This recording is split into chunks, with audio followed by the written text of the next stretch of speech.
नमस्कार दोस्तों, कैसे हो आप सभी। स्वागत है आप सभी का बिहार के सबसे विश्वसनीय प्लेटफॉर्म फिजिक्स विद माही पे। जैसा कि आप सभी लोग जानते हैं कि पिछले ही दिन हम लोग विद्युत द्विध्रुव पर लगा बल आघूर्ण सामान्य विद्युत क्षेत्र वाला डेरिवेशन को हम लोग कंप्लीट किए थे। अगर आप नहीं देखें तो एक बार चैनल पर जरूर जाके विजिट कीजिएगा, क्योंकि 2026 का प्रीवियस ईयर का क्वेश्चन था जो काफी महत्वपूर्ण था। आज आज भी हम लोग एक बहुत ही शानदार कॉन्सेप्ट के साथ, बहुत ही शानदार टॉपिक के साथ यहाँ पे हाजिर हुए हैं, जिसका नाम है विद्युत फ्लक्स, इलेक्ट्रिक फ्लक्स, जो आपको लघु उत्तरीय प्रश्न के लिए काफी महत्वपूर्ण है। अगर आप बोर्ड एग्जाम की तैयारी में अगर आप चार चांद लगाना चाहते हैं तो एक बार हमारे चैनल पर जरूर विजिट कीजिएगा। आज हम लोग एक बहुत ही शानदार कॉन्सेप्ट को लेके आए हैं, विद्युत फ्लक्स। विद्युत फ्लक्स कहते हैं कि इसको सबसे पहले हम लोग ये जानेंगे, किसी बंद सतह से कहते किसी भी बंद सतह से होकर लंबवत गुजरने वाला विद्युत क्षेत्र रेखाओं की संख्या को ही विद्युत फ्लक्स कहते हैं। किसी बंद सतह से होकर लंबवत गुजरने वाला विद्युत क्षेत्र रेखाओं की कुल संख्या को ही हम लोग विद्युत फ्लक्स कहते हैं। सबसे पहले इसको हम लोग लिखेंगे, उसके बाद कॉन्सेप्ट को समझेंगे। किसी बंद सतह से होकर किसी बंद सतह से होकर लंबवत गुजरने वाली विद्युत क्षेत्र रेखाओं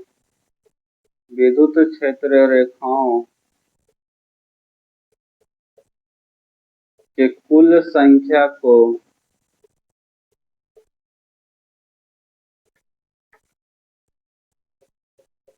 विद्युत फ्लक्स कहते हैं।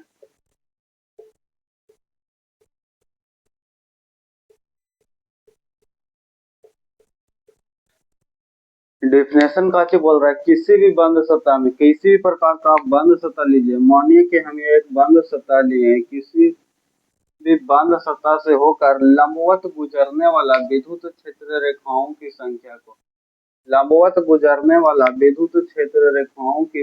को ही हम लोग विद्युत फ्लक्स कहते हैं। किसी भी बंद सतह से होकर लंबवत गुजरने वाली विद्युत क्षेत्र रेखाओं की कुल संख्या को विद्युत फ्लक्स कहते हैं। इसमें बहुत तरह से गुजर सकते। मान लीजिए बंद सतह, इससे लंबवत गुजरने वाला विद्युत क्षेत्र रेखाओं की कुल संख्या को ही हम लोग विद्युत फ्लक्स कहते हैं। आशा है कि आप लोग समझ गए होंगे कि विद्युत फ्लक्स कहते किसको हैं।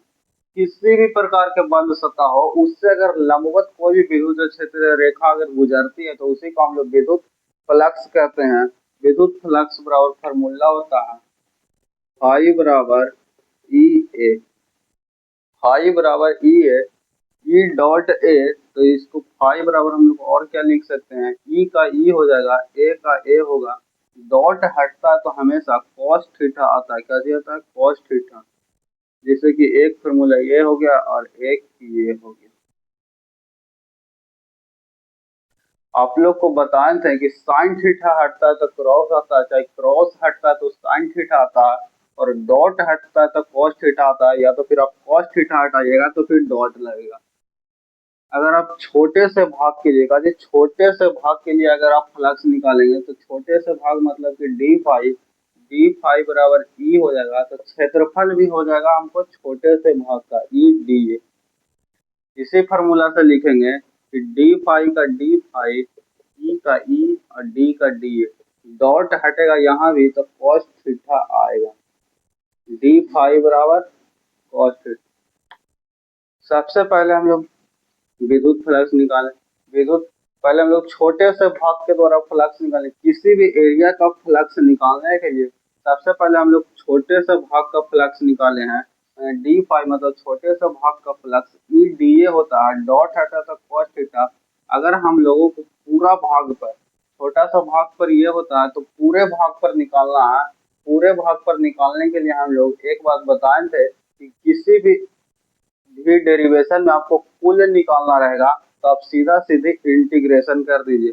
दोनों साइड इंटीग्रेशन करिएगा तो इधर साइड हो जाएगा डी फाई बराबर E d A cos theta, integration दोनों साइड लगाइएगा, डी फाई का इंटीग्रेशन होता है phi integration E d A cos theta, जो आपको विद्युत फ्लक्स का बहुत ही अच्छा और ऑब्जेक्टिव में आने वाला वीवीआई फॉर्मूला है, फाई बराबर integration E d A cos theta, जो कि काफी महत्वपूर्ण है। सबसे पहले हम लोग छोटे से भाग द्वारा फ्लक्स का फॉर्मूला देखें, डी फाई बराबर ई डी ए, छोटे से भाग बराबर फॉर्मूला ये होता है, तो हम लोग इंटीग्रेशन कर देंगे तो कुल का निकल जाएगा।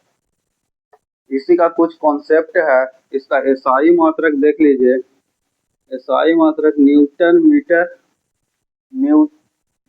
मीटर स्क्वायर बटा कूलम होता है, या तो फिर वोल्ट मीटर।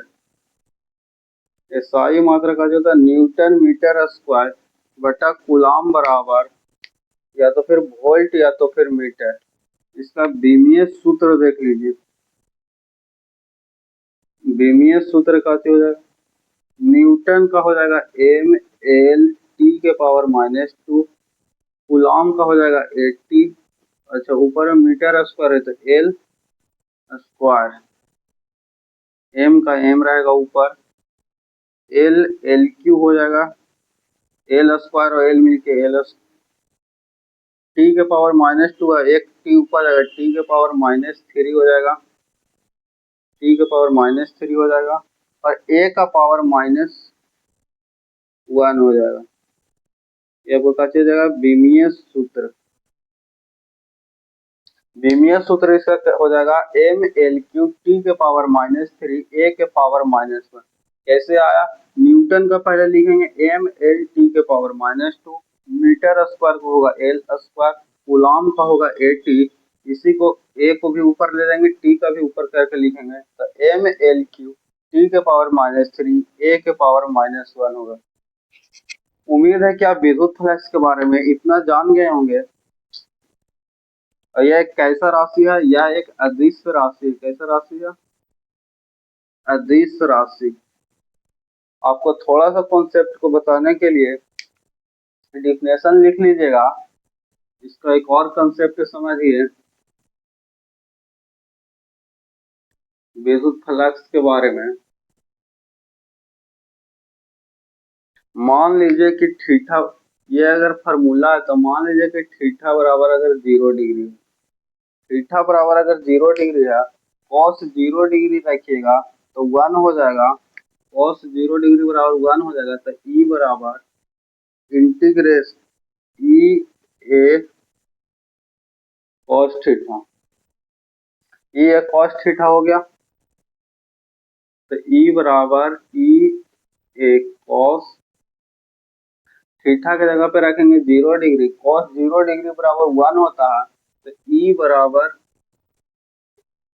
ई ए, ई लिख दी, फाई से इसको सूचित करते हैं, फाई बराबर ये कॉस थीटा, फाई बराबर ये कॉस थीटा, तो फाई बराबर ई। याद रखिएगा, पूछेगा कि अगर थीटा बराबर 0 डिग्री होगा तो विद्युत फ्लक्स कितना होगा, तो विद्युत फ्लक्स ये होगा। मान लीजिए कि अगर थीटा बराबर 90 डिग्री होगा, कितना, थीटा के द्वारा अगर 90 डिग्री होता है तो काची होगा, फाई बराबर ई ए कॉस थीटा होता है, ई ए कॉस 90 डिग्री, डिग्री का मान कितना होता है 0, तो फाई बराबर कितना हो जाएगा, फाई बराबर 0 हो जाएगा।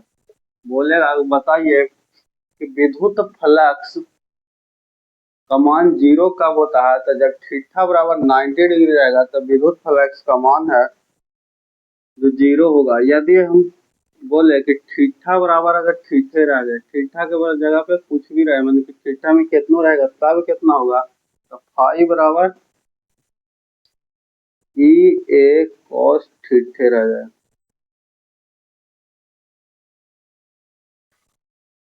बताइए कि तीनों में से किसमें से ज्यादा, किसका मान मैक्सिमम आया, सबसे ज्यादा मान मैक्सिमम इसमें में होगा, फाई बराबर ई ए मैक्सिमम होगा, और यहाँ पे इसका मान मिनिमम होगा। थीटा बराबर 90 डिग्री रहेगा तब विद्युत फ्लक्स सबसे कम होगा, मिनिमम होगा। कितना होगा मिनिमम? 0। थीटा बराबर 0 डिग्री होगा तो मैक्सिमम होगा विद्युत फ्लक्स का मान। और फाई बराबर अगर कुछ भी हो, थीटा के जगह पे थीटा रखिएगा, मतलब कुछ भी रहेगा 10 डिग्री 20 डिग्री, तो उस हिसाब से आप बनाइएगा जो आएगा। इस प्रकार से हम लोगों को विद्युत फ्लक्स का कॉन्सेप्ट बहुत ही शानदार और आसानी भाषा में आप सबको समझाने का प्रयास किए हैं। एक बार फिर से डिफिनेशन सुन लीजिएगा कि किसी बंद सतह से होकर लंबवत गुजरने वाला विद्युत क्षेत्र रेखाओं की कुल संख्या को ही हम लोग विद्युत फ्लक्स कहते हैं। फाई बराबर E d A cos theta इसका फार्मूला होता है। इसका एक और फार्मूला होता है जो आपको इंटीग्रेशन के फॉर्म बताएं, integration E d A cos theta. इसका आपको एसआई मात्रक बताएं, न्यूटन मीटर स्क्वायर बटा कूलम या तो फिर वोल्ट मीटर। बीमीय सूत्र बताएं, एम एल क्यू टी के पावर -3 ए के पावर -1। यह एक अदिश राशि है। 90 डिग्री पर विद्युत फ्लक्स मिनिमम होता है, 0 डिग्री पर विद्युत फ्लक्स मैक्सिमम होता है। और विद्युत फ्लक्स तो आप लोगों को बहुत ही शानदार तरीका से समझाने का प्रयास किए हैं। धन्यवाद दोस्तों। मैं अपने वाणी को माँ सरस्वती के चरणों में विराम करते हैं। आप ऐसे ही मन लगा करके पढ़ते रहिए और बोर्ड एग्जाम में फिजिक्स में 95% नंबर लाने का पूरा प्रयास करिए। और अगर आप इस चैनल पर नए हैं तो चैनल को सब्सक्राइब कर लीजिए और अपने दोस्तों के बीच जरूर शेयर कर दीजिए ताकि उनको भी विद्युत फ्लक्स का कॉन्सेप्ट क्लियर हो सके। धन्यवाद।